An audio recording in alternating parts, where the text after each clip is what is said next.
number 054, R1.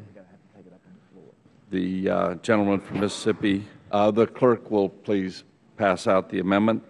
Without objection, reading of the amendment will be dispensed with.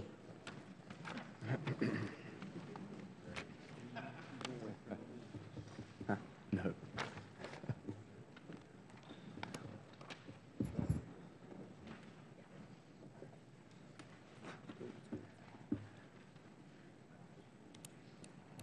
I'm trying. He's going to love me. Chair now recognizes the gentleman from Mississippi for the purposes of offering and explaining his amendment. Thank you, Mr. Chairman. What my colleague from Missouri and I have introduced is a very simple amendment. I think it's less than 50 words that will clearly state once and for all that no military installation shall be used to perform a marriage or marriage-like ceremony involving anything other than the union of one man with one woman. The Defense of Marriage Act, also known as DOMA, passed in 1996, was clear in defining the role of marriage for purposes of the federal government. Unfortunately, some in this administration have selectively enforced existing laws based on their own personal beliefs. This has led to much confusion in our armed forces and elsewhere. In the spring of 2011, many of my colleagues and I were alarmed to find that the Chief of Chaplains, Rear Admiral Mark Tidd, had signed a memo to chaplains stating that if the base is located in a state where same-sex marriage is legal, then base facilities may normally be used to celebrate the marriage. This was a clear violation of DOMA, as all military installations are federal property and therefore come under the jurisdiction of federal law. That is why I joined with Congressman Aiken and 62 of our House colleagues in a letter to Secretary Mabus sharing these concerns. In September of 2011, the Department of Defense issued an additional 2 memos that fly in the face of DOMA. The first, from Jay Johnson, the Office of Legal Counsel, required that DoD facilities be made available for private functions on a sexually orientation-neutral basis. The second allows chaplains to participate in any private ceremony.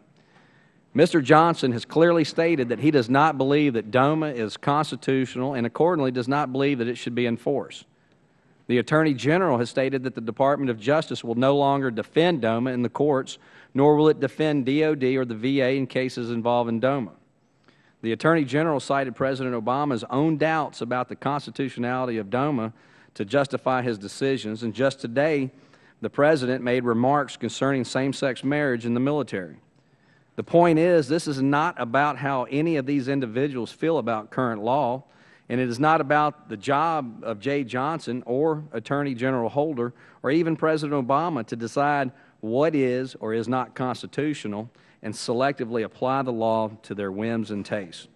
Their job is to uphold and defend the law as it is written. These actions have created uncertainty regarding the application of federal law, DOMA, to federal property, military bases, where there should be no uncertainty. Very simply, DOMA remains the law of the land and should be enforced as the law of the land without exception or reservation. That is why I am introducing this amendment with my colleague from Missouri to reinforce existing federal law and provide much-needed clarification that the law applies to the Department of Defense by simply stating that only marriages between a man and a woman will be permitted to take place on military installations. I encourage my colleagues to support this amendment that does nothing more than clarify for the Department of Defense that this standard should be upheld on military bases. I reserve the balance of my time. Gentleman yields back his time. I yield back. Chair now recognizes Ms. Davis.